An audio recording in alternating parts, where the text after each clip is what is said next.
Sementes Lima.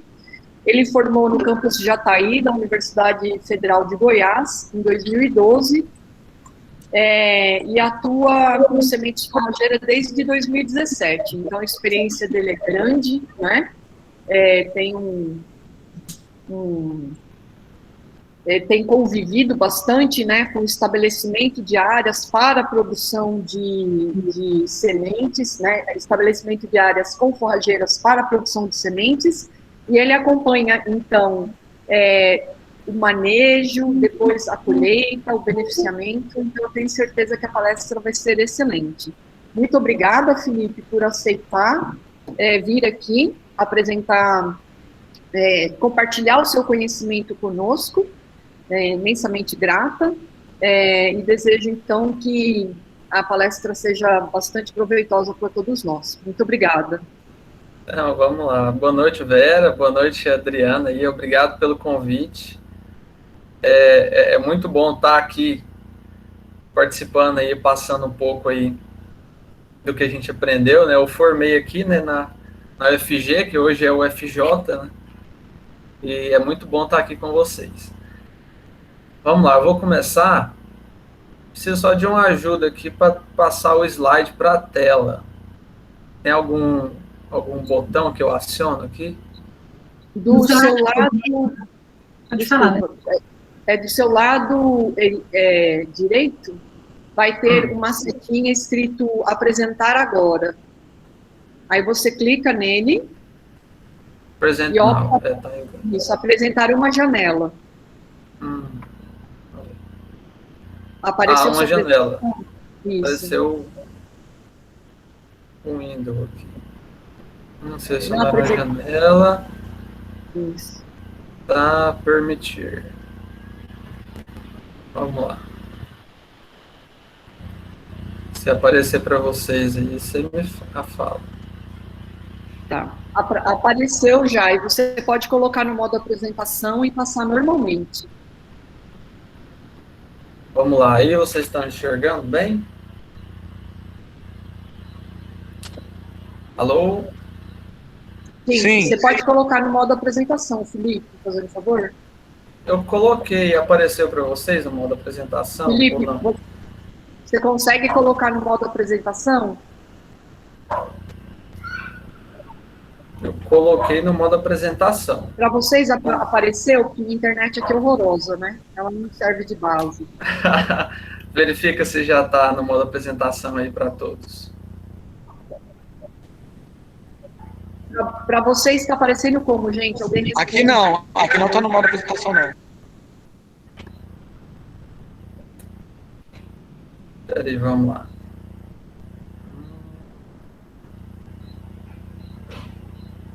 Adriana, você está vendo no modo apresentação?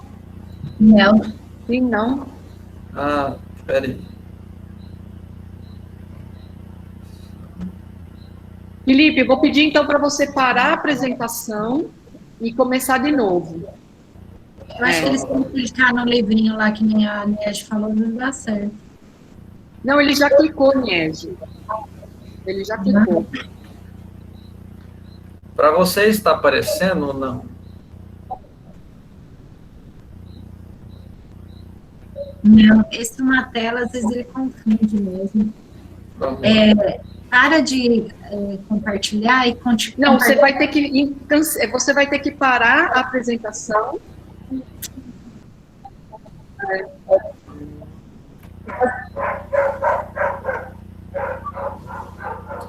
Deixa eu fazer um teste aqui. Para de compartilhar e compartilha de novo, por favor. Às vezes ele trava mesmo.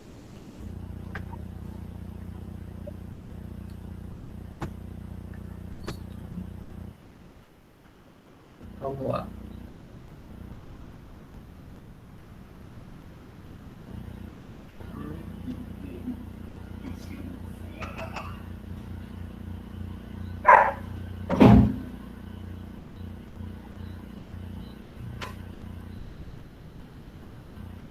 Você já está com o arquivo no modo apresentação?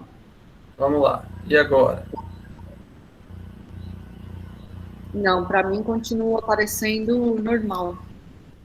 Eu consigo ver, vocês conseguem ver? Não, mas... Felipe, você O pessoal quer tá vendo enviar a que tá apresentação dizendo para que- mim e eu coloco para você? Deixa eu ver aqui. Eu coloco meu e-mail aqui no chat, se você quiser. Passei o e-mail, vamos ver. Enquanto isso, eu vou tentando aqui.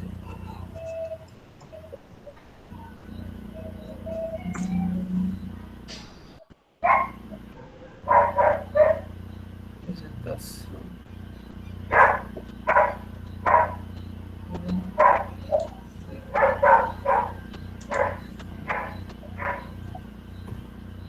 Deixa eu ver.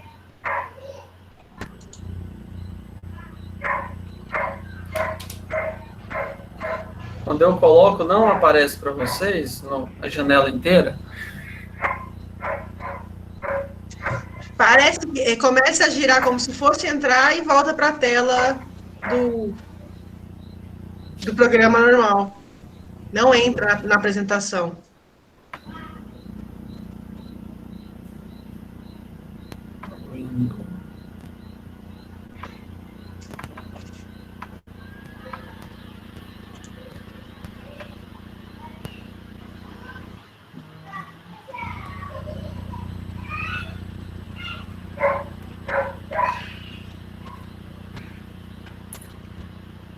Nada?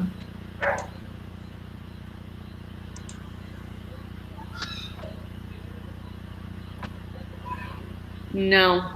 Às vezes é algum problema da internet que fica travando mesmo. Não. Aí, se você quiser passar ou para Ana ou para mim, tá tranquilo. Então tá. Deixa eu ver se eu passo. Ou se você quiser apresentar assim, acho que dá para ver também. Mas fica melhor apresentar maior. Né? Deixa eu ver. As fotos ficam melhores. Mas o problema é porque tem os vídeos, né? Mas Tem deixa eu ver vídeos, aqui né, se eu que- consigo. Os vídeos vai ser difícil.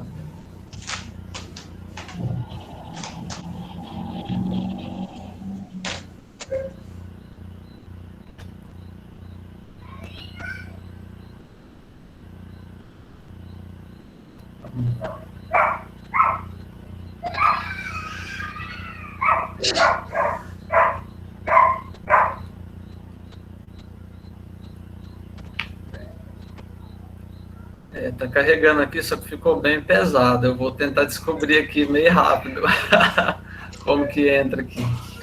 Porque... Por que será que eu estou apertando aqui?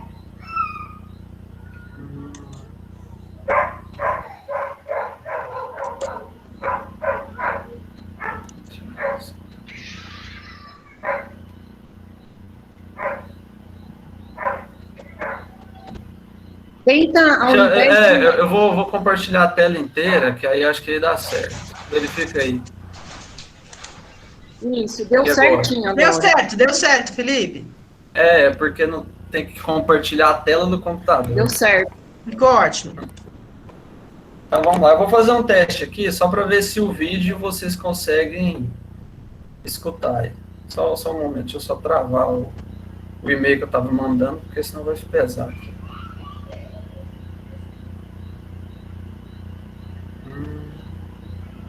Vamos lá. Vou fazer um teste só no vídeo. Escutar o áudio. Alô? O vídeo não está passando. Ele Tá. voltou Não. a apresentação pequena. Não, eu só estou conferindo o áudio, se tá ok. Quando eu dou play aqui, tá? O vídeo parece, o áudio não. O Meet, ele não passa áudio. Pelo menos eu nunca achei uma forma de passar áudio. Se você compartilhar a tela inteira, a gente vai conseguir ouvir, com certeza. Mas desse jeito, a Tá. gente não vai conseguir ouvir. Vamos lá. Aí qualquer coisa eu passo aqui e a gente vai verificando. Então. Mas é porque não está no modo apresentação. Beleza. Vamos lá. Podemos seguir? Sim, vamos. Vamos lá. Meu nome é Felipe, então, e como a Vera apresentou, formei em agronomia e hoje eu trabalho com sementes forrageiras. Então, assim, que é algo que eu sempre gostei muito dessa parte, assim, de pecuária, e foi o que me levou a começar a trabalhar com semente forrageira, né? E agora a gente trabalha com agricultura, com pecuária, agora é tudo junto, né? É integração. Então, assim, a Sementes Lima, ela, desde 2006, ela atua no ramo de semente forrageira. Vou apresentar um pouco aqui o histórico da empresa para a gente partir pelos outros dados. Então, a empresa trabalha com o mercado de exportação, com o mercado de venda no atacado para outras empresas e trabalha também com o mercado de varejo, que é o mercado para o produtor rural. Então, assim, toda essa gama de clientes consome sementes que são produzidas na fazenda das Sementes Lima. Então, assim, às vezes poucas pessoas sabem que tem muitas empresas que comercializam semente forrageira, mas eles não produzem. Então, no caso da Lima aqui, no estado de Goiás, ela é a maior produtora e a maior comercializadora de sementes forrageiras, né, comercializando aí um total de mais de 15 milhões de quilos aí vendidos já.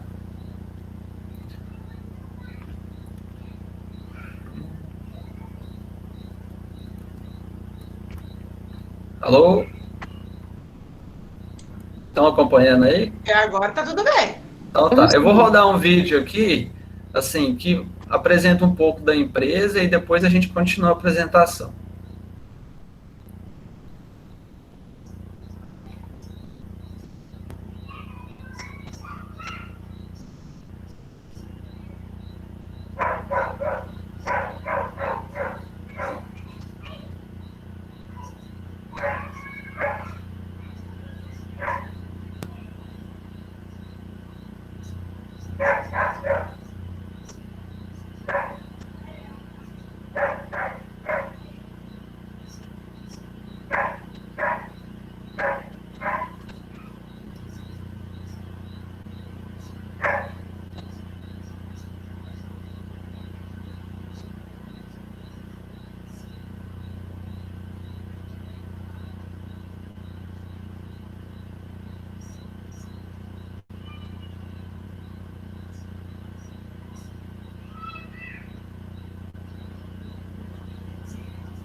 Então vamos lá, isso aqui é um vídeo curto, né, de 1 minuto, é um vídeo institucional que apresenta aí a empresa e mostra também um pouco aí do que são as fases de produção da semente, né, de plantio, de colheita.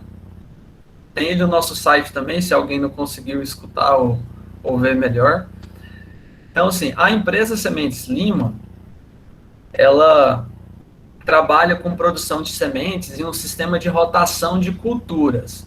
Ou seja, a gente tem semente e tem soja trabalhando em um sistema rotacionado. Como que isso acontece? Normalmente, no primeiro ano, a gente faz o plantio da forrageira, faz a colheita dela no primeiro ano, faz a colheita dela no segundo ano, no rebrote dela, e depois desseca e planta soja. E depois da soja crotalária. Então a gente tem aí 2 anos de produção de semente forrageira e 1 ano com soja e crotalária. Esse é o sistema de rotação que a fazenda trabalha. Então sempre tem 2/3 da fazenda com produção de semente forrageira e 1/3 com soja. E nisso vai rotacionando a área. Se alguém tiver alguma dúvida e quiser perguntar algo durante a apresentação, pode chamar também, tá? Dá um alô aí. Sobre as etapas do processo de produção de sementes. Então, a gente parte pelo primeiro passo, que é o preparo de solo. Então, da mesma forma que existe o preparo de solo aí para culturas anuais, como soja, milho, a forrageira para produção de semente precisa ter um trato cultural também especial aí nesse preparo do solo. Posteriormente, a gente tem o plantio, os tratos culturais e assim por diante, né? Vamos acompanhar aqui e falar um pouco sobre o preparo de solo. O preparo de solo para sementes forrageiras, normalmente a gente investe muito no preparo de solo, na adubação e na correção, até um pouco mais do que para soja ou milho, porque a gente visa produzir uma semente com a germinação e com vigor muito elevado. Então, por conta disso, a gente faz correção de solo com perfil de solo. Então, aqui a gente pode trabalhar aí com a grade pesada ou com arado de aiveca para corrigir o perfil do solo aí com calcário, né? E faz, né, a fosfatagem. E um manejo também muito interessante é que antes do plantio a gente tem que passar um rolo compactador na área para deixar ela bem plana por conta da colheita. Posteriormente a gente faz o plantio na linha e passa o rolo novamente. Então, assim, o solo, quando ele tem um certo desnível, tem que ser feitas curvas de níveis bem feitas, né? E bem largas, porque tem um escorrimento superficial muito grande, aí, dependendo da pluviometria. Então, aqui a gente tem um pouco aqui do trabalho, né? Trator compactando o solo. Aqui do lado tem outro vídeo mostrando o manejo de solo lá na empresa. E a correção também com calcário. Então, o plantio é basicamente isso, né? A gente faz o perfil de solo, faz uma correção de calcário bem feita, e a gente também produz compostagem na fazenda.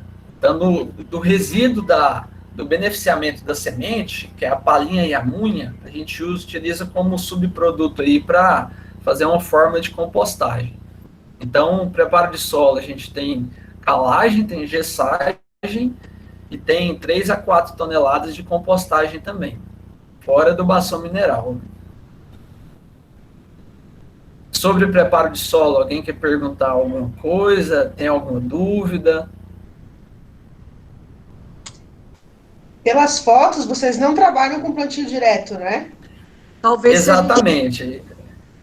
É plantio bem convencional. Plantio convencional. Até assim, quando eu comecei a trabalhar junto com o Matheus Lima, que é o proprietário, eu até ficava indagando ele, né? Mas por que você não testa fazer o plantio direto, né? A produção de semente, né? Primeiro fato é por conta da colheita, por ser uma colheita mecanizada e de varredura, o manejo convencional permite deixar o solo com a topografia muito favorável para a colheita.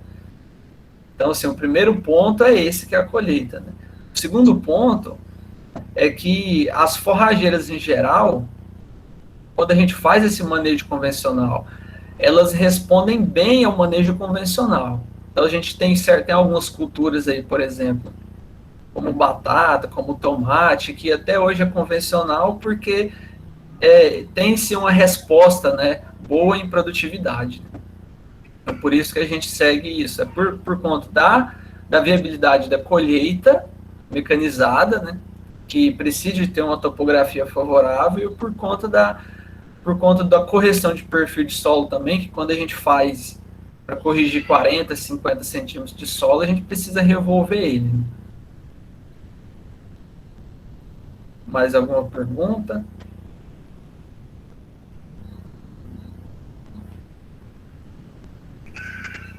Posso seguir? Acho que sim. Vamos lá, então. O plantio é feito em linha. Então, diferente de manejos assim para formação de pastagem, para colocar gado, que às vezes faz o plantio a lanço, né, semeadura a lanço. No caso, para produção forrageira, a gente procura plantar em linha, para ter uma uniformidade melhor do stand, né? E também para plantar de acordo com os espaçamentos que cada forrageira permite a gente colocar para ter uma produção melhor, né? Então, no caso aí, arrosizenses, por exemplo, a gente planta com espaçamento de 45. Agora, uma braquiária, por exemplo, como um marandu, ou um pânico como Mombaça, a gente já planta no espaçamento de 90 centímetros. Então, esse espaçamento, ele permite explorar um potencial maior de produtividade de sementes. Ô, Felipe, Então, acho que seria legal se você pudesse falar sobre qual saturação por base que vocês usam, como que vocês calculam a população de plantas, adubação também, se vocês fazem, né, o que vocês fazem no plantio, o que vocês fazem de cobertura. Vamos lá, Vera. No plantio, a calagem a gente trabalha ela com... Normalmente faz taxa variada, mas isso aí gira em torno aí, de 4 a 5 toneladas para fazer o perfil de solo, quando a gente entra, né, no primeiro ano, e depois coloca mais em torno aí de 2 a 3 toneladas na última gradagem. Mas faz o perfil, uma calagem é feita para corrigir o perfil de solo, e depois faz uma calagem mais superficial. Questão aí de saturação de base, acaba que a gente tem que trabalhar com a saturação mais alta por conta de disponibilizar uma forma melhor dos nutrientes ficarem disponíveis para as plantas, né? Então, por isso que a gente trabalha com a calagem e, além da adubação mineral, Vera, que nem eu tinha comentado, a gente utiliza a compostagem para a gente ter uma fonte de nutrientes que disponibilize mais lentamente, né? Então, a fosfatagem, a gente faz a adubação na linha, junto com a semeadura, né, de fósforo e potássio, e depois a adubação de cobertura, a gente vai trabalhando com nitrogênio, que é o principal fonte, né, isso é de forma parcelada, né? Acaba que normalmente faz em torno de 3 a 4 coberturas, né, de nitrogênio na área, mas sempre acompanhando os talhões e verificando o momento certo de estar entrando em cada um. Sobre essa parte de adubação, tem mais alguma coisa que eu posso considerar? Vera, o que você acha? Não, acho que não. Eu tinha pensado assim, porque normalmente o produtor acha que 30% de saturação por base tá bom, entendeu? E aí, assim, gostaria que os meninos tivessem essa noção de, tem que ser 80%, eu não sei qual que é o valor que vocês usam, mas assim, dá a devida importância à calagem como fornecedora de cálcio e magnésio, que são os macroelementos mais exigidos pela planta, entendeu? Além do pH, para poder disponibilizar os demais nutrientes, né? Não, correto. Não, sempre a saturação de base a gente trabalha acima de 60.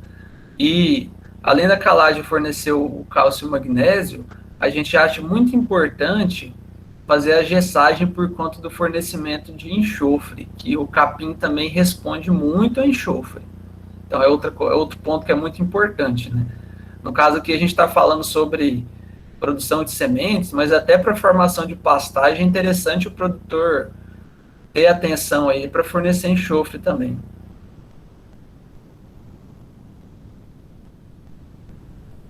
Mais algum ponto, Vera? Você vai falar ainda sobre... Eu gosto de ter essa troca aqui na palestra, tá? Você ainda vai falar sobre a população de plantas. População de plantas, vamos lá. Normalmente, a gente planta as forrageiras em linha e a gente trabalha aí em torno aí de 5 quilos de semente nua, que é semente lisa, né? Por hectare, em torno aí de um VC 80. Então, a gente trabalha em torno aí de 400 pontos de VC, considerando uma semente nua, né? Que é diferente de semente revestida. Por ser um plantio em linha, Vera, quando você trabalha em torno de 400 a 500 pontos de VC, você consegue ter um resultado muito bom, né? Quando é a lanço, aí muda um pouco, né? quando é para formação de pastagem, em alguns casos se recomenda-se mais ou menos. Agora, para o plantio em linha, a gente trabalha dessa forma. Em torno de 5 quilos com semente o mais pura possível. Outra coisa, a qualidade da semente para o plantio do campo de produção é muito importante, porque a gente pega os lotes que têm a pureza maior possível, né? Que não tem contaminação, às vezes, de planta daninha, que vai inviabilizar aí o nosso campo de produção. E tem a qualidade patológica também, né? Qualidade patológica para a semente de plantio é a melhor semente da fazenda. Sempre a gente separa o lote melhor para fazer os campos novos de produção. Então, mas quais são os principais aspectos que vocês avaliam em termos de qualidade patológica? Então, é uma semente que ela não tem contaminação de outras plantas daninhas, né? De outras plantas, às vezes, que não precisa ser nem daninha, não pode ter contaminação, não pode ter, por exemplo, assim, um braquiária ou marandu com contaminação de piatã, né? Porque eu preciso ter um campo que tenha uma uniformidade, né? De semente produzida, né? Sim, mas eu estou falando assim no aspecto de presença de ovos de percevejo, nematóide, essas coisas todas. Não, acaba que, assim, a análise para nematóide, a gente... Cisto e galha, normalmente você não tem uma semente com pureza muito alta, né? E o Pretilencos, você só tem ele em uma semente se ela tiver presença de torrão de terra, né? Então, quando a gente usa uma semente com a pureza muito alta, que é só a semente, ela não tem esses problemas com nematóide. Beleza. Né? Era essa a dúvida, né? Ah, por enquanto, depois a gente aperta mais. Isso. Pode ir conversando comigo aí, que eu fico achando estranho falando sozinho aqui. Então, vamos lá. Outra coisa que é importante é que a gente tenta levar os campos de produção limpo de outras plantas daninhas desde o começo, né? Então, é sempre bom, até antes do plantio, quando dá uma chuvinha e sai um pouco do banco de semente de plantas daninhas, a gente desseca antes de plantar, porque a gente já começa a conduzir o campo limpo de plantas daninhas, né? E posteriormente, quando está em fase inicial, a gente já controla aí folha larga e também usa herbicida seletivo aí para controlar a folha estreita também, para manter os campos limpos desde o começo, né? No começo tem como a gente controlar com herbicida e posteriormente são feitas catas manuais, né?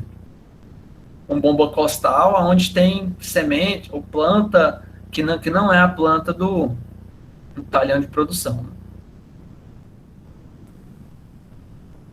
Então, durante os tratos culturais, o que a gente acha mais importante, que a gente verifica muito depois do plantio e da condução do talhão? É presença de insetos, principalmente. Então, lagarta, a gente teve um problema...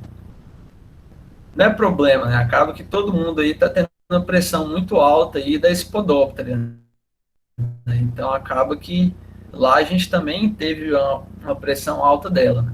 Então, a maior parte das entradas para controle de lagarta foi para controlar a Spodoptera, né?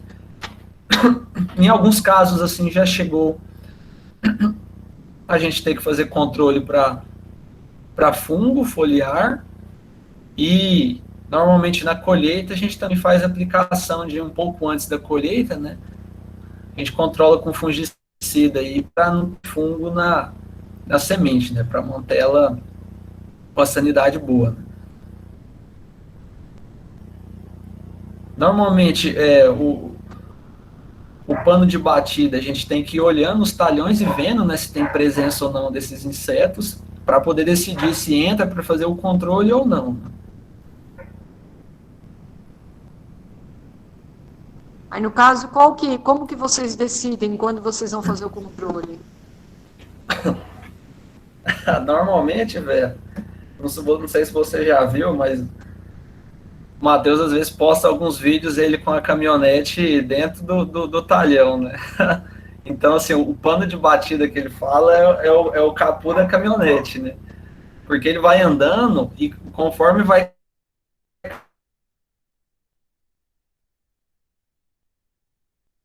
talhão, velho, como é produção de semente, a gente não estipula assim, eu vou esperar ter um pouco mais de inseto. Quando tem presença, a gente já entra aplicando para conseguir baixar essa população. Não dá para esperar ter um nível de controle, né? Porque a gente tem que preservar aí a planta para ela conseguir expressar o máximo potencial produtivo aí da semente, né? E do vigor dela. E no caso das lagartas, já é outro ponto assim que nunca que a gente consegue controlar, por exemplo, essa espodóptera para eliminar 100% dela, é muito difícil. Então a gente acaba que diminuindo a população o máximo que a gente consegue, né? Mas sempre fica um pouco de lagartas e depois a gente acaba tendo que fazer um outro controle. Isso varia de ano para ano, né? Tem ano que tem muita presença de cigarrinha, tem ano que não tem. Essa safra, por exemplo, o período seco foi muito largo e então assim acaba que quase que a gente não teve problema com cigarrinha. Agora esse podóptero já teve um problema maior, né? Cada ano é um ano. E assim, por isso que tem que ser feito um monitoramento aí para ter essas tomadas de decisões, né? Quando tem que entrar ou não. Mas normalmente, finalizando aí a sua pergunta, quando tem presença, a gente já entra para fazer a aplicação. Ok.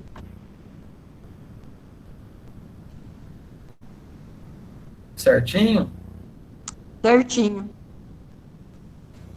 Né?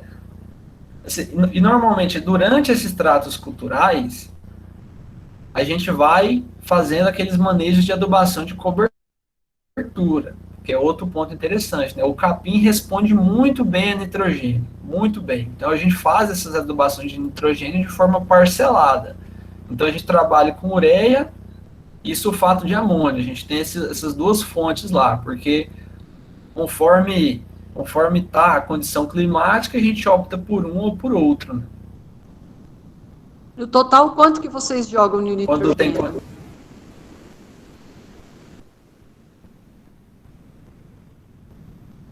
Normalmente, Vera, utiliza em torno aí de 200 a 300 quilos, né, de nitrogênio por hectare.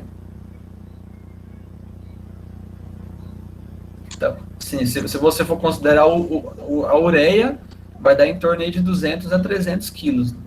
Quando a gente entra mais com sulfato de amônio, aí aumenta um pouco a recomendação, porque a proporção de nitrogênio dele é menor. Felipe, como é que você faz essa escolha? Ureia ou sulfato de amônio? A ureia, a gente perde ela muito fácil, né? Por volatilidade. Né? Então, quando tem condições de chuvas, a gente entra com ela porque o custo é menor, né? E quando a gente aplica a ureia e logo em seguida chove, por exemplo, a gente aproveita 100% dela. Se a gente aplicar a ureia e o tempo abrir, a gente perde muito por volatilidade. Né? Aí quando a gente tem esse caso, a gente utiliza o sulfato porque ele não perde, né? Então ele é uma fonte de nutriente, de nitrogênio mais cara, só que ela tem essa possibilidade aí de aplicar mesmo com o tempo aberto e sem previsões de chuva. Né? Mas aí, ele também fornece enxofre, né? É isso que eu ia perguntar. Vocês usam sulfato de amônio mesmo nas áreas que vocês fizeram a gessagem? Mesmo nas áreas. A gente acha importante fornecer o enxofre mesmo durante o ciclo da cultura, não só na base. Né? Por conta daquele ponto que o capim ele responde bem, né, ao enxofre. Então, mas você sabe quantos miligramas de enxofre por decímetro cúbico de solo tem na propriedade? Porque, por exemplo, aqui na faculdade a gente tem problema, na universidade a gente tem problema de excesso de enxofre, está dificultando bastante a nossa vida, sabe? Sei. Não, eu não tenho informação da quantidade, porém as áreas que a gente produz semente são áreas bem arenosas, né? É um pouco diferente dessas áreas próximas de Jataí, que tem uma fertilidade mais alta, né? Lá é uma área assim com teor de argila aí de 12% a 15%, então é bem arenosa, né? Então acaba que é uma área que tem essa deficiência, né, do enxofre. Ah, tá. Não, a nossa área lá tem 68% de argila, é diferente. É diferente, é por conta da área. Mas acaba que, assim, a produção de semente forrageira, para a gente, ela é interessante em área arenosa porque a colheita é melhor e a gente não tem presença de torrão depois para beneficiar a semente, né?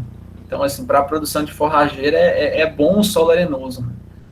E acaba que a gente acaba produzindo soja bem também, porque faz o perfil de solo, tem uma fertilidade boa, tem palhada, né? Para reter umidade também para a soja, então ela sofre menos com os veranicos. O solo lá tem quantos por cento de matéria orgânica, você sabe? Solo arenoso, Vera, eu não tenho essa informação, mas é pouco. Assim, com mais de 10 anos lá plantando capim, deixando palhada e colocando matéria orgânica, já acaba que melhorando, né? Mas não é algo assim que é muito significativo. Certo. Por isso que a gente acha importante todo ano ter adubação orgânica também. Antes a gente fazia com cama de frango e agora que a gente faz a compostagem, a gente substituiu pela compostagem. Tá, beleza. Acaba que ela é... Certinho? Vamos lá. Então, assim, os tratos culturais é mais ou menos isso, né? E depois dos tratos culturais, a gente já chega no ponto aí que tem que fazer a colheita do capim. Então, a colheita do capim é o processo que é mais trabalhoso na propriedade, assim, durante a safra, é a colheita, né? Porque é um manejo muito grande, são muitos maquinários, né, na área, muita mão de obra, quase que triplica, né, o quadro de funcionários na colheita. Então, assim, é um momento que a gente tem mais operações aí de maquinário na área, né? Então, como que se dá a colheita, né? O primeiro passo da colheita, normalmente a semente de capim, ela vai produzindo, né, a semente nos cachos, e ela vai se soltando e vai caindo ali em cima das folhas, vai caindo no chão. Então, até que chega no final, assim, do ciclo de vida, que já produziu toda a semente, né? Então, quando chega nesse ponto, aí a gente tem que iniciar o processo de colheita, né? Como que se dá esse processo? Primeiramente, a gente tem que fazer o corte desse capim.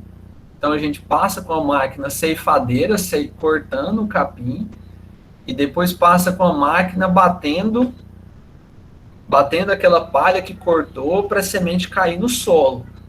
Então, a gente tenta fazer o possível para o máximo de semente possível ficar no solo para a gente fazer a colheita, né? E posteriormente a gente vem abrindo as leiras, né? É uma máquina que é enleiradora, que ela vai afastando aquela palha, vai formando as leiras e abrindo o solo para que ele fique livre para a gente entrar com as máquinas colhendo. Então são muitos processos aí para a gente conseguir colher, né? E uma colhedeira de capim, isso é muito interessante, né? Normalmente ela colhe no dia em torno de 1 a 1,2 hectares. Então, o rendimento é pouco. Por isso que precisa ter muito maquinário para conseguir colher aí 15 hectares por dia, né? Lá no caso, a gente tem em torno lá de 15 a 16 máquinas rodando, tem uma eficiência aí de 15 hectares por dia. E por isso que a colheita nossa dura em torno aí de 90 dias, né? 90 a 100 dias a colheita. São algumas informações aí interessantes. Né? Vocês cortam e recortam ou vocês já cortam rente ao solo?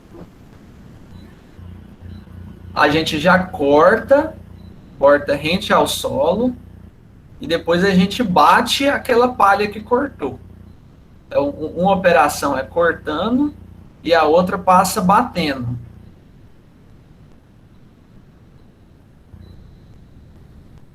Já corta rente ao solo, sim.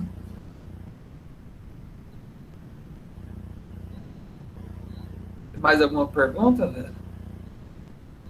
Não, por enquanto não. Né? E assim, então aqui a gente observa mais ou menos as leiras, né, como que elas ficam se formadas e as máquinas passando, fazendo a varredura, né? Então é uma máquina de arrasto, que ela engata no trator e ela vem com umas vassouras de aço, realmente varrendo o que está no chão e jogando para dentro da máquina para ela fazer ali já uma pré-limpeza, né? Então ela já consegue já tirar grande parte ali das impurezas e da poeira durante a colheita mesmo. Aqui tem uma foto aqui das máquinas colhendo também. É muito pó, né? Muita poeira aí, como vocês podem ver aí. Na época da colheita, se olhar para o rumo da fazenda ali para Serranópolis, você já vê a poeira subindo.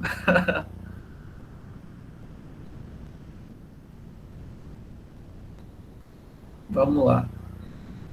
Sobre a colheita, vocês têm alguma dúvida, alguma pergunta? Todo mundo entendeu que a máquina vem varrendo o chão?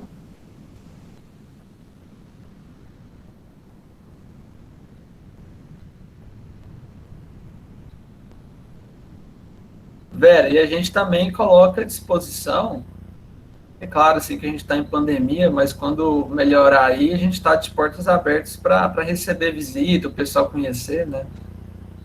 Eu tô louca para conhecer a nova unidade beneficiadora de sementes. É. Eu não conheço ainda. Uhum. Não, lá ficou muito bom. Então aqui, essa semente que é varrida no chão, ela é colocada em caçambas bem grandes, e os caminhões levam para um UBS que tem lá na fazenda. Então essa UBS da fazenda, ela já faz um beneficiamento que a pureza já fica bem alta. Então, a UBS nossa nova, que a gente construiu aqui perto da cidade, ela vai servir para a gente elevar um pouco mais a pureza quando precisar, quando a gente não tiver conseguido atingir uma pureza ideal lá na fazenda, e também para a gente fazer um tratamento industrial e armazenagem da semente, né? Para fazer essa comercialização aí no varejo.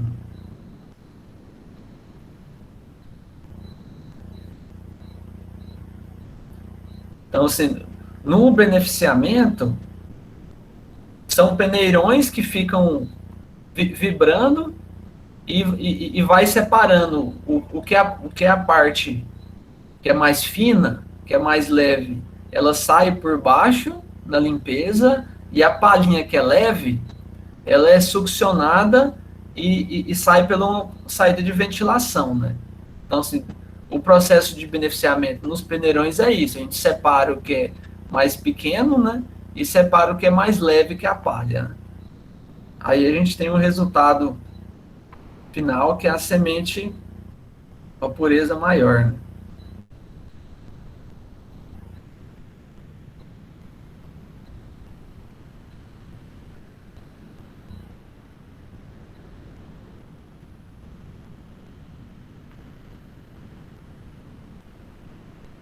Depois que passa por esse processo de limpeza, a gente tem a semente sem impureza, né? Ela já está pronta para decidir como que vai ser a comercialização dela, né?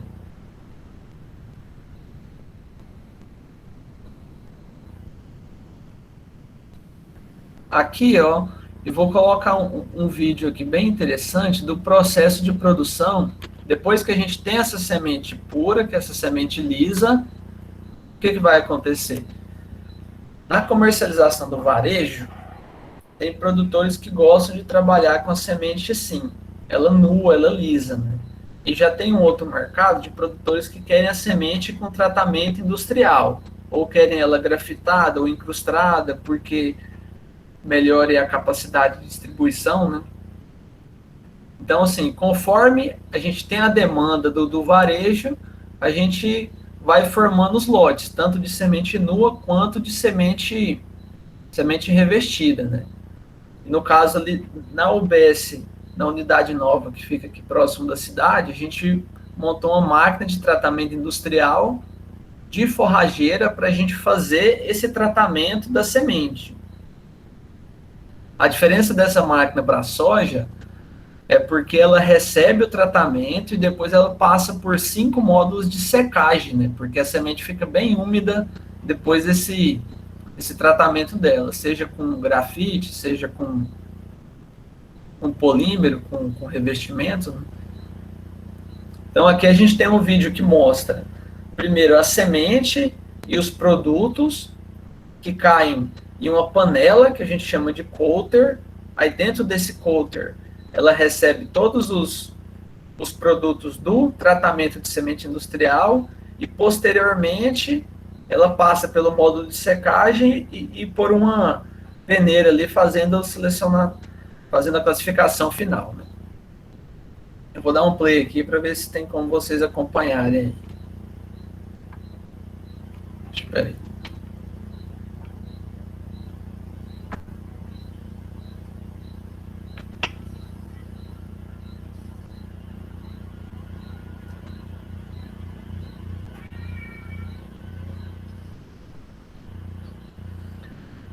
A semente cai e posteriormente os produtos do tratamento vão caindo junto, né?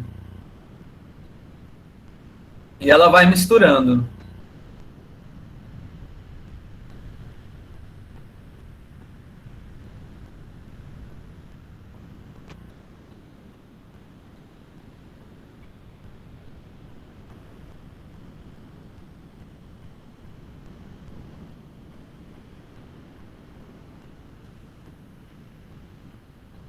Ela sobe, né, no elevador para passar pelos módulos de secagem.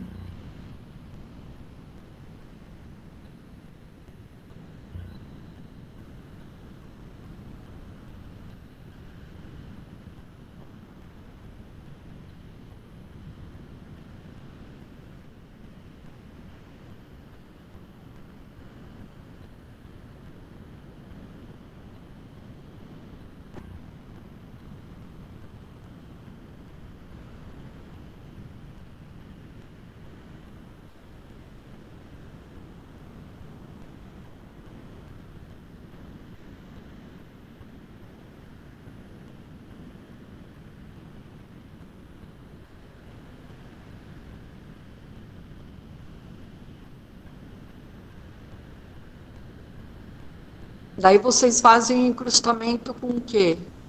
Vocês fazem um tratamento com fipronil antes? Naquela calda de produtos que cai dentro daquela panela, a gente tem os materiais de revestimento e tem o tratamento com produtos, né?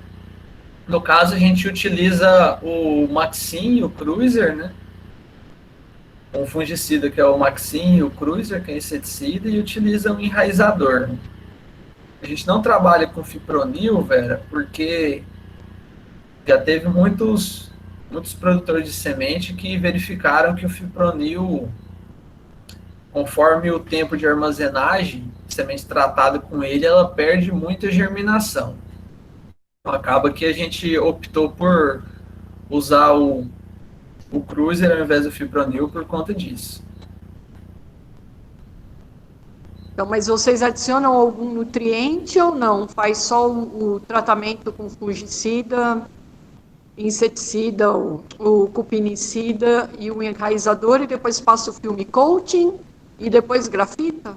É, esse revestimento, ele recebe um material que agrega o peso ali na semente, né? Que é aquela casquinha, que é um silicato, né?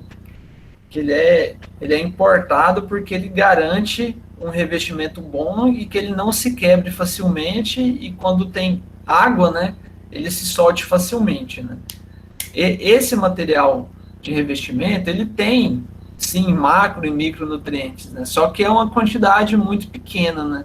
Então, acaba que tem empresas que utilizam isso de forma comercial para falar que tem macro e tem micronutrientes, só que, na verdade, é uma proporção muito pequena, né? A gente acaba que não dá para considerar que aquilo vá fazer uma diferença, né?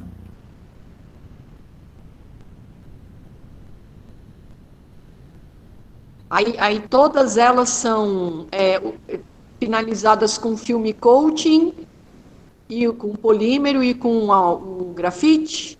Isso. Aí, no final do processo do tratamento, ou a semente ela recebe o grafite para fazer aquele acabamento final, ou a gente utiliza um polímero. Por exemplo, tem linhas de semente que às vezes ela tem uma coloração, né? Ou verde, ou amarelo, etc. Né? E tem outros que a gente faz o acabamento com grafite. Né? Acaba que o acabamento com grafite a gente verifica que fica muito, muito bom a uniformidade, né? Até mais do que com o polímero. Né? Essa cor vocês usam para diferenciar o VC? Não, a cor a gente utiliza mais para diferenciar uma linha de produto, né? Então, assim, normalmente uma semente incrustada a gente trabalha com a coloração, né? E ela é diferente da grafitada porque altera o PMS, né? Ela é um sementinho que é um pouquinho mais pesada, a fórmula dela. Né? Então ela tem menos sementes por quilo do que uma semente grafitada.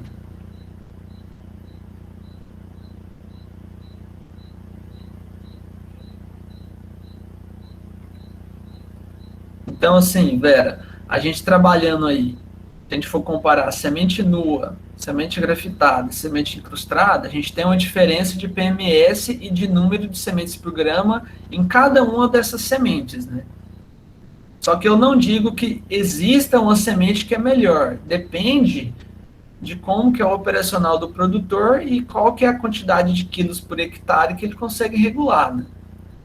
Porque enquanto uma semente de VC80, ela nua, a recomendação é 5 quilos, uma mesma semente de VC80, ela grafitada, ela vai ser 10 quilos a recomendação. Então, por que as duas sementes têm o mesmo VC, só que muda a recomendação? É porque muda o peso de 1.000 sementes, né? Depois do tratamento, ela fica com o PMS mais alto e menos sementes por quilo, né? Só que ela favorece a distribuição, a uniformidade de distribuição, e ela também favorece você regular com a quantidade maior de quilos por hectare, né? Que é outra dificuldade que a gente tem quando a quantidade de quilos é muito pouca para fazer essa regulagem.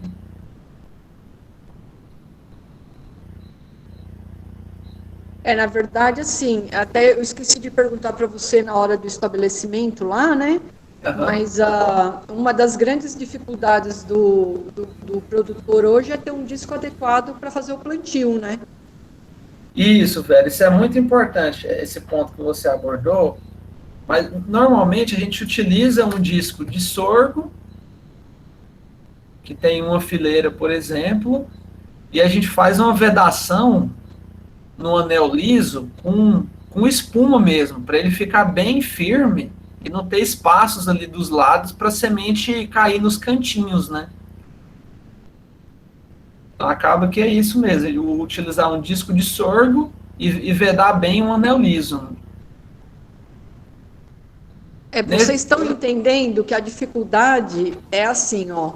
O produtor de semente, ele produz uma semente de altíssima qualidade, né? De alto poder de germinação, alto percentual de germinação, alto percentual de pureza, vai dar alto percentual de valor cultural. Só que na hora de plantar, essa semente é tão boa, tem que jogar tão pouco por hectare que o produtor não consegue. Vocês estão entendendo? Porque ele não tem o implemento adequado. Então, é isso que a gente está falando, né, Felipe? Aí você tem que fazer a adaptação do disco de sorgo para jogar a quantidade certa, sem quebrar semente, sem perder semente, né? Para ficar um plantio adequado quando você quer trabalhar em linha. Quando você tem que trabalhar a lanço, aí fica mais complicado, né, Felipe? Fica mais complicado. É por isso, Vera, que esse tratamento de semente forrageira industrial, que ela passa por esse revestimento, ela passa por um módulo de secagem que tem que ser monitorado ali frequentemente para a temperatura não afetar a semente e secar ela bem. A gente consegue uma semente que ela tem o mesmo VC da semente nua, só que ela é mais pesada, ela tem menos sementes por quilo. O que isso favorece? A regulagem dela vai ser de mais quilos por hectare. Então, assim, por isso que as sementes revestidas, elas têm ganhado um espaço grande assim no mercado e aceitabilidade por conta disso. Ela permite o produtor jogar mais quilos por hectare sem elevar tanto o custo por hectare dele. Porque a semente revestida, se você for comparar com a semente nua, as duas de VC80, a revestida é bem mais em conta, né? Então acaba que a tecnologia de tratamento de forrageira, ela auxilia nisso,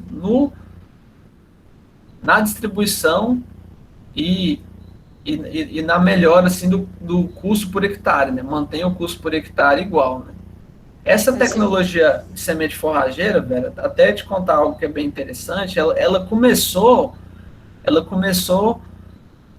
na Holanda, o pessoal montando maquinários para revestir sementes de hortaliça, porque as sementes de hortaliça são muito pequenas, então se torna muito difícil, né, o plantio, né? Então, assim, começou com esse revestimento de sementes de hortaliças e, posteriormente, trouxeram essa tecnologia de fora para o Brasil, né?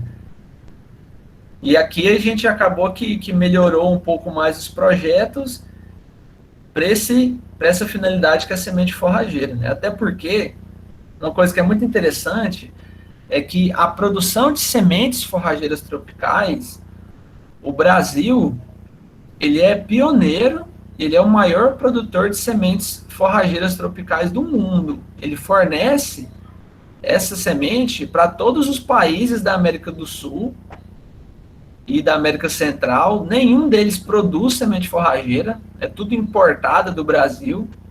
Então, a gente que possui essa tecnologia de produção de sementes forrageiras é algo genuinamente nacional, né? E esse revestimento, as primeiras empresas montaram com maquinários de fora e depois foram melhorando aqui os projetos e adaptando aqui para a gente. Então, a professora Adriana está perguntando qual que é a diferença, né, da revestida e da grafitada. Então, assim, a grafitada, ela também é uma semente revestida, só que a gente trabalha com a proporção de revestimento menor. Então, ela fica mais fina, a casquinha dela, do que uma semente incrustada, por exemplo. As duas são sementes revestidas, só que o que vai alterar é a proporção do revestimento. Por exemplo, uma semente grafitada, ela entra ali 1 kg de semente pura dentro daquele coulter, que é aquela panela, e vai sair em torno ali de 2,4, 2,5 quilos de semente pronta. Então, ela tem uma proporção de 1 para 2,5 para ela ficar pronta. As sementes incrustadas, elas são um pouco... A gente trabalha com uma proporção maior. Entra 1 kg de semente nua e sai 3 quilos de semente pronta, né? Depois de passar dentro ali do tratamento.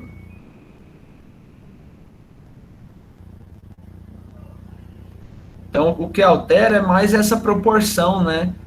Que a gente tem ali do revestimento dos produtos que fica em volta da semente. E muda, está perguntando, se muda a finalidade. Qual é? Por que um produtor prefere um revestida e o outro grafitada? Então, isso depende muito, assim, de qual que é o maquinário que ele vai utilizar. Então, assim, por exemplo, eu vou colocar aqui o marandu, que é o braquiarão, né? Uma semente grafitada do marandu, que é o braquiarão, a gente posiciona ela para o produtor jogar 10 quilos por hectare. E a semente incrustada do braquiarão, como ela tem menos sementes por quilo, a gente posiciona de 13 a 15 quilos por hectare. Então, normalmente, a gente recomenda para o produtor escolher uma semente de acordo com a regulagem que ele consegue no maquinário dele. Se ele conseguir uma regulagem de menos quilos por hectare, ele utiliza semente grafitada. Se ele não conseguir uma regulagem de poucos quilos, né, se ele conseguir regular no mínimo 15 quilos por hectare, aí ele utiliza uma incrustada. Isso permite a ele a não aumentar muito o custo por hectare que ele vai ter de semente, né? Porque se ele pegar uma grafitada e jogar 15 quilos, ele vai estar gastando mais dinheiro do que precisa, né? Mais semente do que precisaria, né?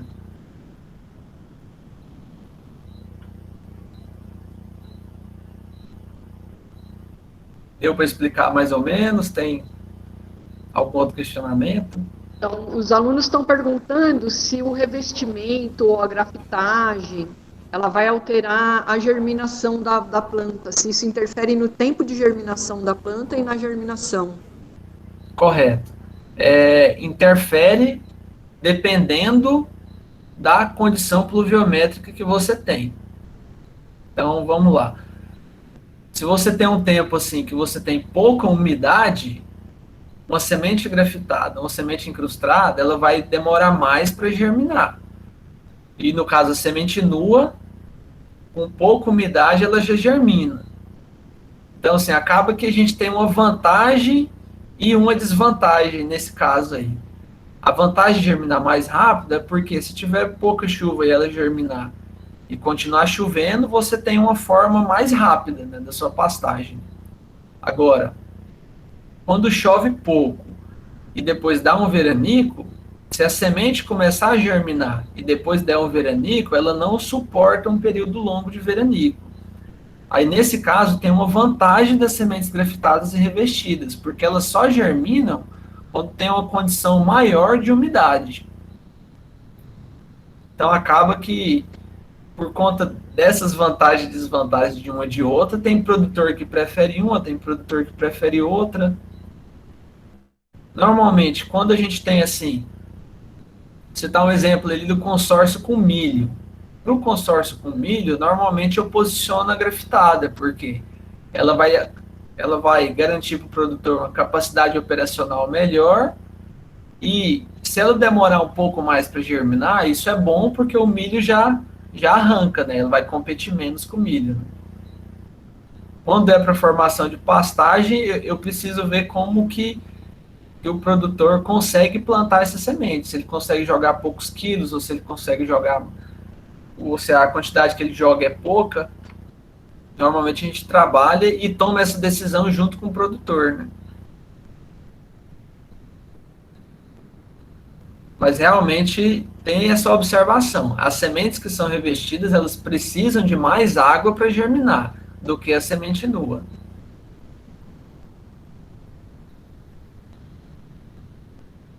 Mais alguma dúvida?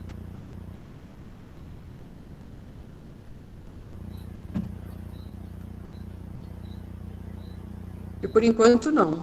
É muita informação, então a gente acaba que vai passando um pouco de um pouco de outra coisa, mas qualquer coisa que tiver de dúvida, a gente vai conversando.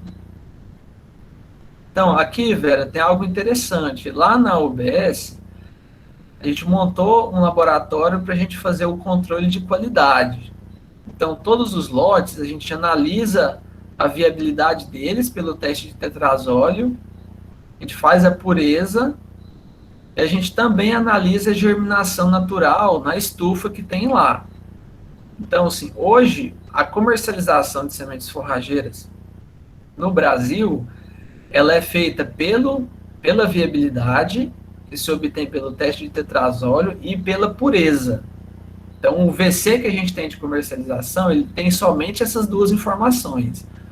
Mas a gente analisa todos os lotes, a germinação natural também, que é um resultado assim que ela não entra na conta do VC, mas ela mostra para a gente o vigor da semente, se ela tem um vigor bom ou não.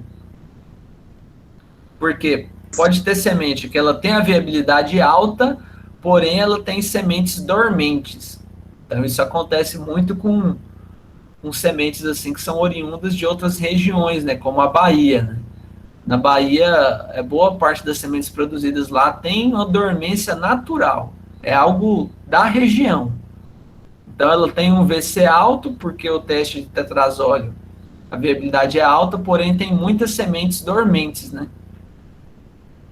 Só explica para eles a diferença do tetrazóleo para germinação natural, fazendo favor. O tetrazóleo, a gente separa as sementes, ela fica imersa em água, né, e no sal de tetrazóleo, e posteriormente são feitos cortes para avaliar se a semente está viva ou se ela está morta. Então, o teste de tetrazóleo, eu consigo essa viabilidade. A informação que eu tenho é se a semente está viva ou se ela está morta. A germinação natural, a germinação real, ela me traz mais uma informação adicional. Ela vai me mostrar se aquela semente viva, ela estava ou não dormente. Se ela não estiver dormente, vai nascer tudo, né? Agora, se ela estiver com dormência, vai ter boa parte das sementes que elas não vão nascer num prazo ali de 21 a 30 dias, né? Vão demorar mais tempo para quebrar a dormência. Então, basicamente, é essa a diferença. A germinação real, natural, ela não é utilizada para comercialização. Mas a gente faz ela para ter um controle interno do vigor dos lotes.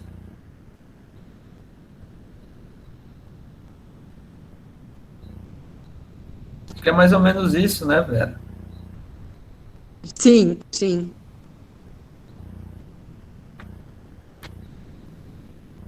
Então, isso é muito interessante, porque normalmente fazem muita conta do VC, assim, é a germinação vezes a pureza, né? Tem muitos livros e muitas informações que passam dessa forma, né? Só que teve um decreto e mudaram a legislação para permitir que o VC fosse calculado pela viabilidade, porque ela permite a comercialização da semente mais rápida, né? Porque o teste de tetrazóleo, a gente consegue ler a viabilidade com 24 horas, né? E a germinação natural, a gente tem um resultado final depois da contagem com 21 dias, né? Então, por questões comerciais, que foi permitido fazer o cálculo do VC pela viabilidade. Certo?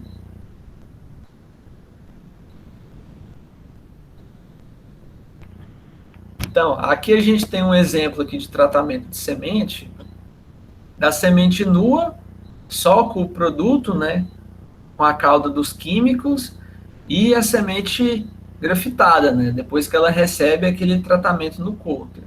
Então, é importante explicar que a semente nua, lisa, ela também pode ser tratada sem alterar o PMS.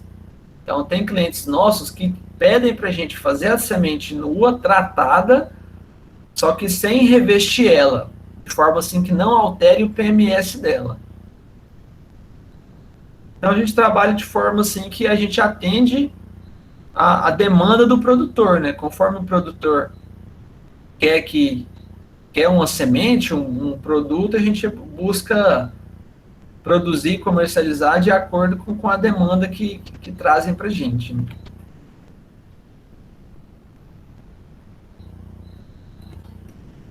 Posteriormente, a gente faz a armazenagem. A gente pode armazenar em big bag, pode armazenar em sacaria. A semente forrageira, ao contrário de soja e de milho, não precisa ser um barracão refrigerado. A gente aconselha que ele tenha um pé direito alto, seja bem bem arejado, as sementes não fiquem em contato com o solo. Então, normalmente são esses os cuidados que a gente tem que ter na armazenagem. Aqui é o carregamento.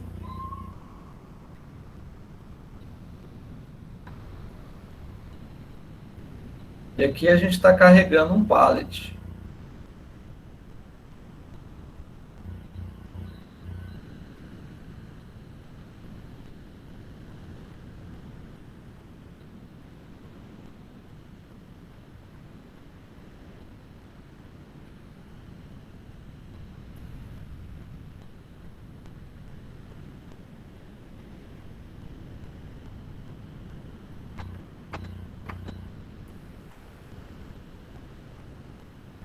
Então, sobre a armazenagem, são essas as nossas considerações, Vera. Quando a semente chega assim, para o produtor rural, o que a gente aconselha? Ele tem que colocar em um local que não vai pegar umidade, né, não vai pegar chuva, não pode ficar em contato com o solo. E a gente aconselha que não fique em contato com adubo ou sal mineral, porque são produtos que puxam a umidade da semente, né, e podem causar a morte dela.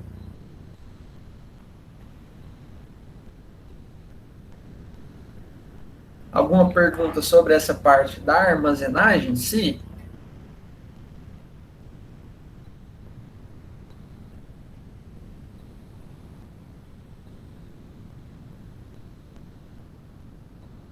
Vamos lá. Então, basicamente é isso, Vera. Ah, beleza. Muito linda a UBS nova. Pessoal, mais algum questionamento? Estão perguntando quanto tempo pode ficar armazenado. A semente nua, que é a semente lisa, normalmente ela não perde a germinação, mesmo que você armazene aí de um ano para o outro, né? Agora, a semente que ela é revestida, que ela passa por um tratamento de semente, que ela recebe ali os produtos químicos, se você armazenar ali por mais de 6 meses, ela já começa a diminuir a germinação, porque o revestimento ele dificulta a respiração da semente e também os tratamentos que ela recebe, conforme se for um período de armazenagem muito longo, vai ocasionando ali a diminuição da germinação. Então, semente nua não tem assim, um prazo determinado, tem lotes que ficam mais de um ano armazenado e não tem perca, né? E sementes revestidas podem ser grafitadas, incrustadas, não são recomendadas armazenar de um ano para o outro.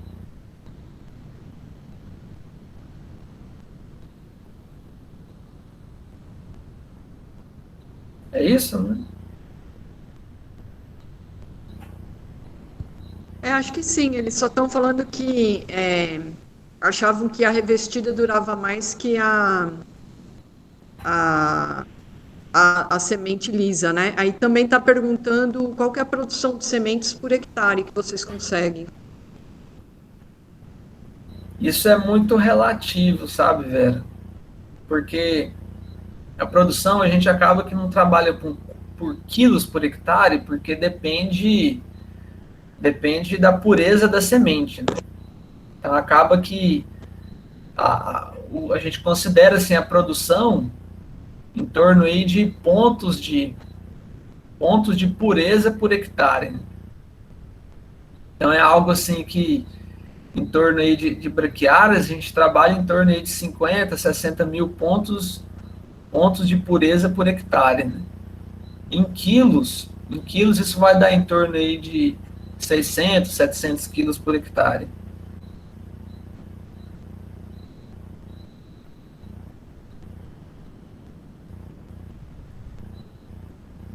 Mais alguma questão, gente? E assim, Vera, a produção de semente forrageira, ela depende muito também do clima, né? Então, assim, em anos assim que falta muita chuva, se faltar muita chuva na época de granação dela, né, de encher o grão, ela perde muito a produtividade. Então, acaba que assim, o risco da produção de forrageira é muito elevado. É muito elevado porque depende muito do clima, né? Às vezes você trabalha, faz tudo certo, o manejo com adubação, o manejo com tratos culturais, e o clima não é favorável na hora de encher o grão, né?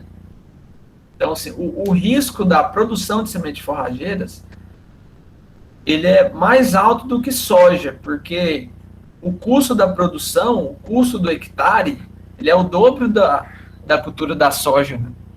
Enquanto aí no começo da safra passada aí se trabalhava em torno aí de 3.500, né, o custo da soja, o custo da forrageira gira em torno de 7.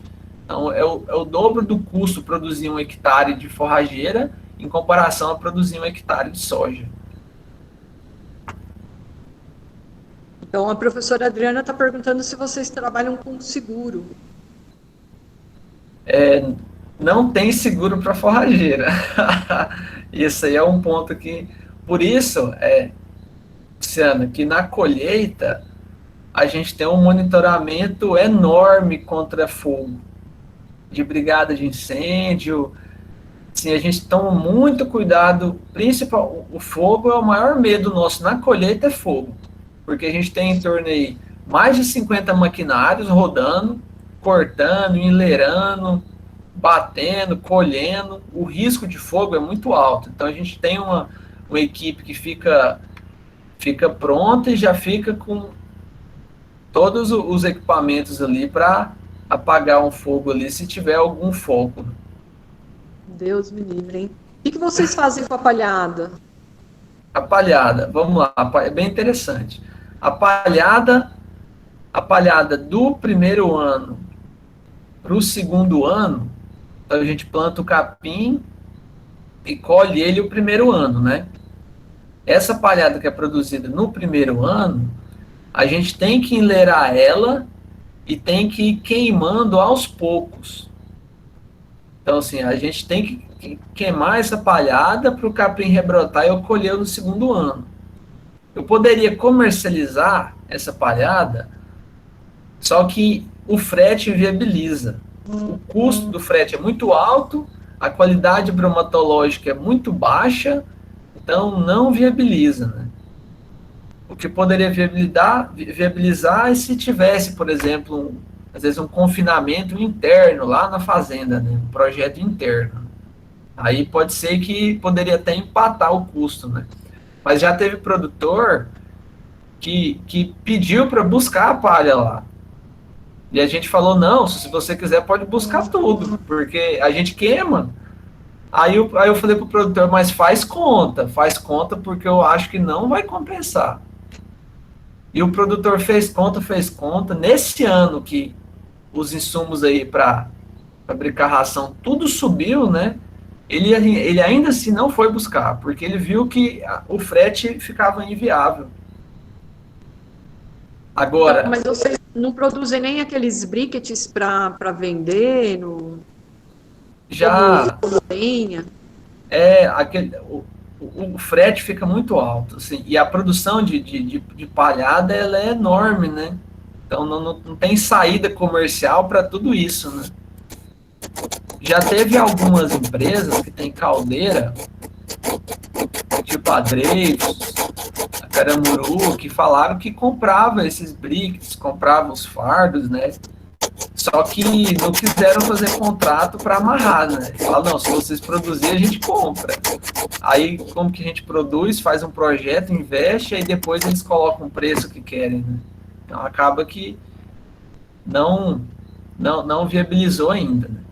Agora, a palhada do segundo ano, que a gente vai plantar soja, depois, posteriormente, a gente pica e espalha ela. Porque já é um caso assim que a gente precisa da palhada para a soja, né? Aí então usa a mesma área 2 anos só. 2 anos só. Colhe um ano, só 2 colheitas. Né? Tá. E o pessoal está perguntando qual é o percentual de venda para o mercado externo e o mercado interno. Então, vamos lá. A gente tem lá a maior área de produção nossa na fazenda, na propriedade da fazenda, em área, é de Braquiária decumbens. Por que que é a nossa maior área de produção? Porque é uma semente que tem uma demanda alta para exportação, de uma semente que não tem contaminação de outras plantas daninhas. Então, assim, muitos países que importam a semente do Brasil, eles têm as barreiras fitossanitárias de lá. Então, por conta disso, a maior parte da semente produzida é de decumbens, porque ela é a que tem o maior valor agregado, né? E, normalmente, em torno assim, de metade da produção nossa é fornecida para empresas que exportam. A gente ainda exporta uma quantidade pequena diretamente, mas a maior parte a gente vende a nossa semente para empresas que já têm clientes no exterior, né? Então elas compram a semente, chega lá na empresa, embala e vão atender os clientes dele do exterior, né? Basicamente, metade é para o mercado exterior e metade é para o mercado interno. Então, Felipe, mas aí assim, vamos supor, para o mercado interno tem um percentual de VC que vocês usam e para o mercado externo tem outro percentual?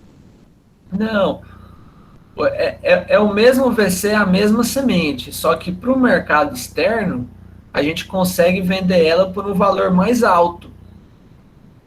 Na verdade, assim, o mercado interno é muito prostituído, né? É muita empresa que faz malandragem, vende semente com impureza, vende semente com contaminação de plantas daninhas. Então, o mercado interno nosso é muito ruim. É muito ruim o mercado interno. Então, o mercado externo é bem mais interessante, porque eles têm barreiras fitossanitárias que controlam o que entram, né? Então, lá, a mesma semente que a gente vende aqui no mercado interno, a gente consegue vendê-la por um valor mais alto para o mercado externo. É a mesma semente, só que eles pagam mais pela qualidade. E normalmente no mercado interno é mais difícil você receber um pouco a mais pela qualidade, né? Por conta de competição desleal que tem com empresas que não seguem à risca sem a qualidade. Por isso que assim, é importante assim, para todos que estão assistindo a palestra, é uma dica muito importante. Sempre as sementes forrageiras, a gente aconselha para todos os clientes que façam a amostragem e façam a análise.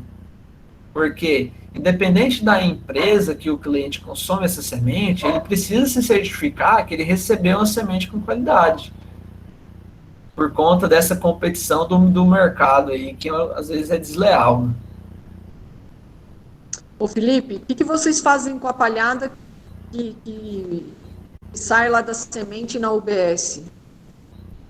Aquela palhada que sai lá, a gente tem a palha e tem a munha, que é aquela palha fininha, né? Então, esses dois subprodutos, antes a gente não tinha um destino final para eles. Ficava amontoando lá e a gente ficava espalhando. Hoje, a gente já utiliza todo esse resíduo para fazer a compostagem nossa. Então, assim, uma das matérias-primas ali de fonte de carbono são esses resíduos da usina. Então, além desses resíduos, a gente inclui na compostagem pó de rocha, cama de frango, né, micro-organismos. Então, tem toda uma quantidade de produtos para a gente fazer e produzir a compostagem. Vocês fazem inoculação com que tipo de micro-organismo?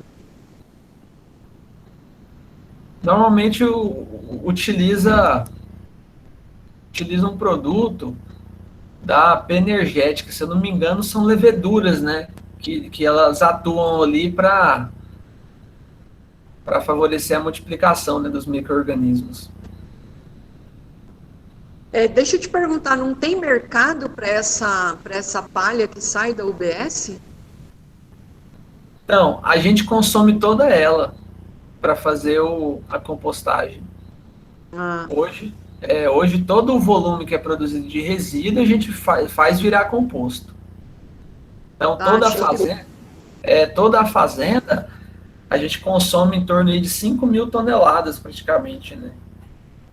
Em toda a fazenda de compostagem, né? Uma quantidade muito alta.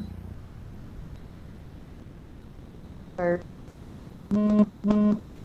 Bom, eu acho que era só isso mesmo que eu tinha para perguntar. Vocês têm mais alguma coisa, mais alguma dúvida?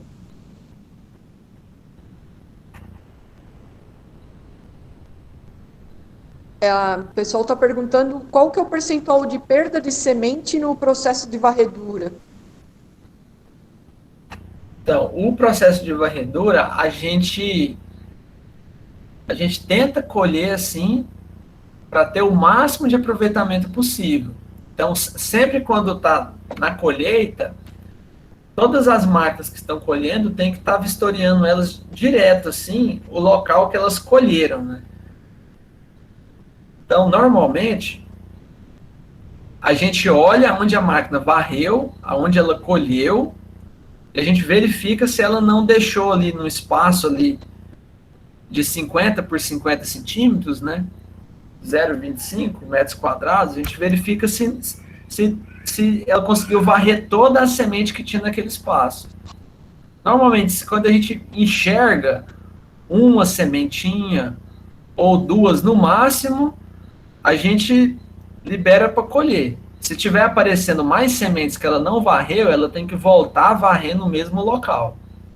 E mesmo, Vera, essa perca, ela é muito difícil mensurar, porque até em áreas assim que a gente acompanha as colhedeiras e verifica assim para não ficar nada, para varrer tudo, e a gente passa o pé no chão, tira um pouco daquela areia ali, esfrega para ver se tem mais semente por baixo.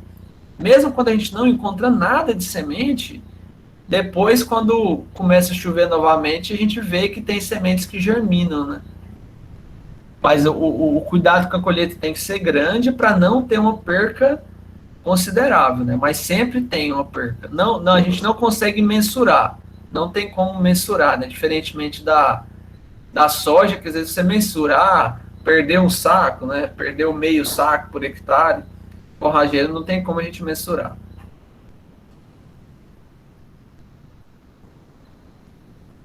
Uma outra coisa que eu Mais queria, uma pergunta? eu lembrei aqui, não, é porque vai aparecendo, né? Vai aparecendo. Você sabe explicar para os meninos qual que é a vantagem de, ao invés de colher a semente no cacho, colher pelo sistema de varredura? Então, vamos lá. São poucas as sementes que permitem essa colheita no cacho, né? Então, vou citar um exemplo aqui, a Rosiziensis. Em alguns casos, a Rosiziensis permite essa colheita no cacho. Por isso que ela é uma semente assim, que o valor agregado do mercado, ela é uma das que tem um valor agregado menor, né? Porque tem muito comércio pirata de semente colhida no cacho. A diferença de colher no cacho e colher no chão, varrendo, é que a semente que chegou no chão, ela atingiu 100% da sua maturidade fisiológica. Então, é a semente que tem o maior vigor possível, é a semente que ela desprendeu do cacho e caiu no chão. Aquela semente que foi colhida no cacho, boa parte dela não chegou à sua maturidade fisiológica, né? Então, ela vai ter um vigor muito menor do que aquela semente que foi colhida no chão, varrida. Essa é a maior diferença de semente colhida no cacho para semente colhida por varredura. Além no chão, ela ter contato com os ácidos orgânicos. Ajuda a quebrar a dormência. É isso mesmo, Vera. Ajuda a quebrar a dormência. Deixa eu ver se tem mais alguma pergunta. Que você desculpa, eu estou no celular porque minha internet está horrorosa. Tá bom. No celular para poder participar. E não tem mais nenhuma pergunta, não. Alguém quer perguntar mais alguma coisa? Aproveita aí, gente. Vamos lá, enquanto o pessoal vai pensando, eu vou passar rápido aqui. Aqui a gente apresenta um pouco da parte comercial, né? Que a gente apresenta para os produtores essas máquinas elétricas, né? Que facilitam a regulagem de poucos quilos por hectare. Tem a Ikeda, né? Essa aí com o selo da Embrapa, tem a da A3 Equipamentos, que já é uma máquina melhorada. Essas máquinas permitem você regular com a quantidade menor de quilos por hectare. Diferente dessas aqui, o Vincon, Lancer. O Vincon e o Lancer, É muito difícil regular com menos de 15 quilos por hectare, muito difícil, porque eles não permitem essa regulagem. Tem clientes que jogam de Hércules, tem possibilidade de jogar de avião. Então, a distribuição da semente aí tem várias formas aí de apresentar para o produtor. Posteriormente, a gente fala sobre a importância de incorporar, porque ainda tem muitos produtores, principalmente pecuaristas, né, que jogam a semente e nem incorporam. Então, é um manejo aí que a gente não recomenda.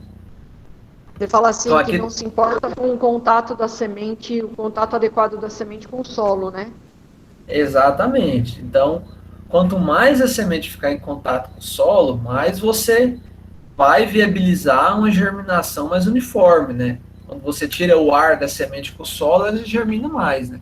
Por isso que uma semente plantada na linha, você pode até diminuir a quantidade de recomendação de quilos por hectare, porque a uniformidade vai ficar muito boa de profundidade, né? E a compactação, né? Quando você parte com um plantio a lanço, nivelado, você já tem que utilizar uma quantidade maior de semente, que já não é uma condição tão ideal assim. Tem sementes que ficam muito profundas, sementes que ficam rasas. Então a gente fala sobre essa importância aí da incorporação por conta disso. Aqui tem alguns vídeos aqui de alguns clientes, né? Isso aqui é na fazenda de um produtor, que são os irmãos Beló, que produziram soja, jogaram a semente de capim e depois colocaram boi na área. Ô Vera, eu lembro bastante, não sei se você lembra, quando eu entrei na faculdade tinha muita palestra de integração lavoura-pecuária, né? E o pessoal achava aquilo cúmulo, né? Como assim? Vai misturar o gado com a soja? Ninguém acreditava, né, na eficiência, né, dessa tecnologia, né? E hoje ela é muito... Não, ninguém acreditava. Era... Nossa, Vera, o pessoal metia o pau, né? Então, Quem falava tava na que o boi ia compactar o solo e hoje já está provado que o boi melhora demais a ciclagem de nutrientes, que ele é essencial no sistema. Muito, muito. E até hoje, Vera, tem muitos trabalhos de pesquisadores que mostram os benefícios e ainda tem produtores assim que não acreditam no benefício, sabe? Mesmo com pesquisas, né? Então, assim, quem aderiu a esses sistemas de integração hoje está muito satisfeito, né? E a integração não é só bom para trazer uma renda para o gado, ela é bom porque ela aumenta a produtividade da soja. Isso que é o mais incrível. Então, sem ser depois das férias, o Ed Carlos vai vir falar para a gente, sabe? Porque ele trabalha na Aliança CIPA, né? Aí vai vir dar uma palestra para a gente também. Aí, se você quiser, é o mesmo link. Eu passei o cronograma para vocês, né? Não, eu participo sim. Aqui tem um vídeo do gado. E é muita oferta de forragem, né? A área que posterior à soja é muito fértil, né? Tem muitos nutrientes aí que é o capim totalmente diferente aí de uma forma de uma pastagem degradada, né? Ele já vem muito bom o capim. Aqui é dó, aqui é um cliente que não colocou o gado e estava roçando para o capim perfilhar, para melhorar o enraizamento dele. É Vocês cliente que não usam coloca o corte gado pra- porque não tem um pessoal que mexe com gado na fazenda. Não tem estrutura, né? De pecuária. Pode falar. Não, tem só clientes queria que não saber, tem você- estrutura de...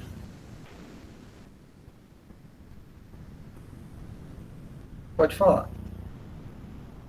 Não, só queria saber, vocês usam cortar para aumentar o perfilhamento para produzir mais cachos de semente? Não, para produção de semente não. Aqui eu coloquei 2 clientes pessoal do Grupo Gazarini e o Volmar Magione. Eles cortaram o capim para estimular o perfilhamento, para descompactar mais o solo. Não é para produção de semente, é um manejo que foi feito para estimular mais o enraizamento da braquiária, né?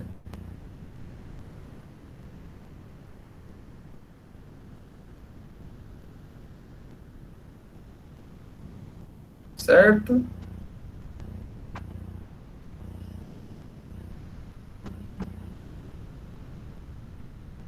Cara, eu fico só imaginando a quantidade de feno Aí que tem dava pra sistemas. produzir. Pode falar.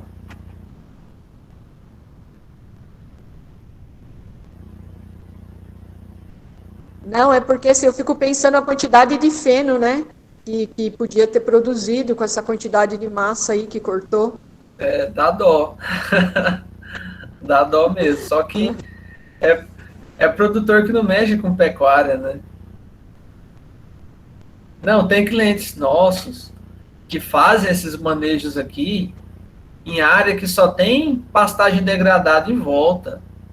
Os vizinhos ficam loucos, os vizinhos quer matar o cara. Fala assim, não tem lógica você fazer isso.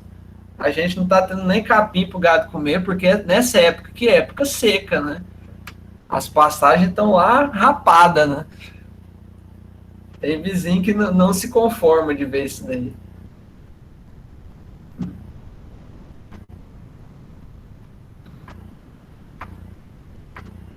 Olha o rolo.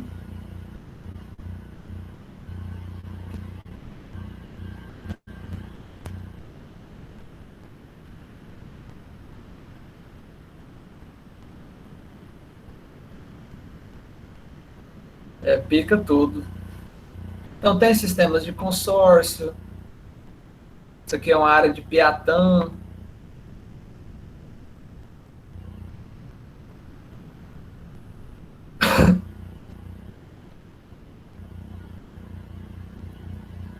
Só lugar feio, né? Só.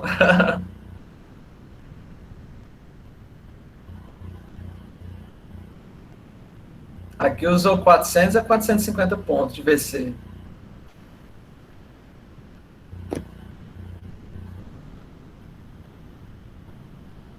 Área de consórcio.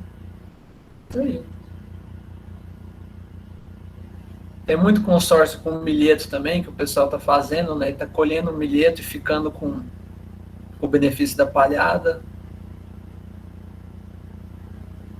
Sobre a produtividade do milho, hoje já é possível falar que o capim ele não compete, né? Tem muitos clientes que acabam colhendo até mais o milho safrinha, onde tem o capim consorciado.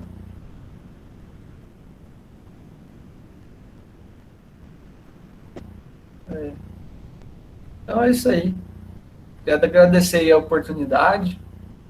Desculpa ter alongado um pouco a palestra aí, mas tem muita coisa para a gente falar, né? Sobre produção de semente. É um tema muito amplo, né? É muita coisa, né? É um sistema muito é uma cadeia longa, né? Aí as meninas já estão tudo dizendo que estão esperando a oportunidade de fazer a visita lá. Não, tem que vir, a gente está de portas abertas aí. É bom separar um dia que a gente passa na UBS aqui da cidade, vai na fazenda. Uhum. E assim, aqui eu coloquei algumas informações para quem participou da palestra e quiser procurar mais para saber, né, sobre esse manejo de produção de sementes, sobre... A gente tem aqui os dados aqui do Instagram, do YouTube, do site, que tem muita informação. Principalmente no Instagram da Lima, a gente posta bastante resultado assim, de clientes, de manejos. Perfeito. Mais algum questionamento, pessoal? Quase 2 horas aí de palestra, hein? Mas não tinha nem como eu encurtar, né? Muita coisa para falar. Quem ficou até o final vai ganhar um prêmio. Me avisa quem ficou até o final aí.